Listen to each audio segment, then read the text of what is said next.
আজকে আমি আপনাদের সাথে আলোচনা করব আপনার শিশুকে কৃমির ওষুধ আপনি কিভাবে খাওয়াবেন, কতটুকু খাওয়াবেন এবং কোন ওষুধটা খাওয়াবেন। আমার কাছে প্রায়ই প্রশ্ন করেন বাবা মায়েরা এই বিষয়ে।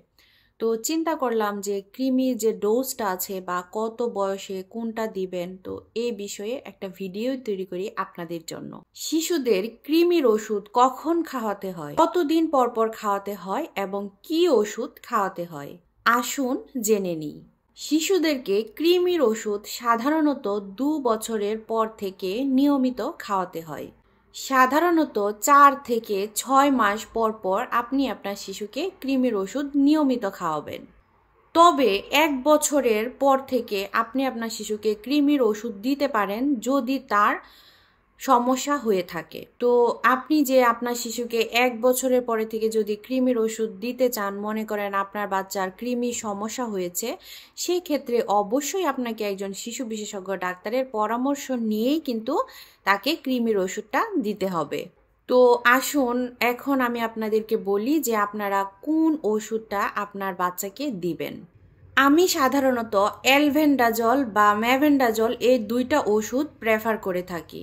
এখন আসুন জেনে নিই আপনার শিশুকে কোন বয়সে কতটুকু ওষুধ দিবেন বা কখন দিবেন।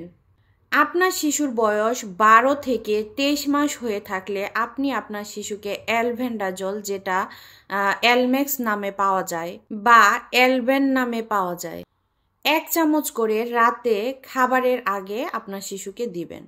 এবং আপনার শিশুর যদি কৃমি সমস্যা বেশি হয়ে থাকে সেক্ষেত্রে আপনি আপনার শিশুকে 7 দিন পর আবার একই নিয়মে আরেক চামচ খাওয়াবেন। আপনার শিশুর বয়স 24 মাসের বেশি হয়ে থাকলে অ্যালবেন্ডাজল সিরাপ 2 চামচ রাতে খাবারের আগে 1 দিন খাওয়াবেন। তাছাড়া ম্যাভেন্ডাজল সিরাপ সাধারণত 2 বছরের পর থেকেই কিন্তু খাওয়াতে হয়, যেটা সোলাস নামে বাজারে পাওয়া যায়। 1 চামচ দিনে 2 বার পরপর 3 দিন খাওয়াবেন। তো আপনার বাচ্চা যদি বড় হয়ে থাকে তাহলে সোলাস ট্যাবলেট 100 মিলিগ্রাম পাওয়া যায়। একটা করে দিনে 2 বার পরপর 3 দিন আপনার বাচ্চাকে আপনি দিবেন।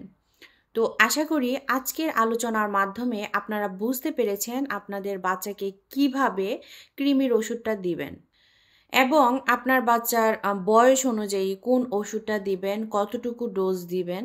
আশা করি আজকে আপনারা সেটা বুঝতে পেরেছেন। তো এরকম নতুন নতুন আলোচনা পেতে আপনারা আমার সাথেই থাকুন।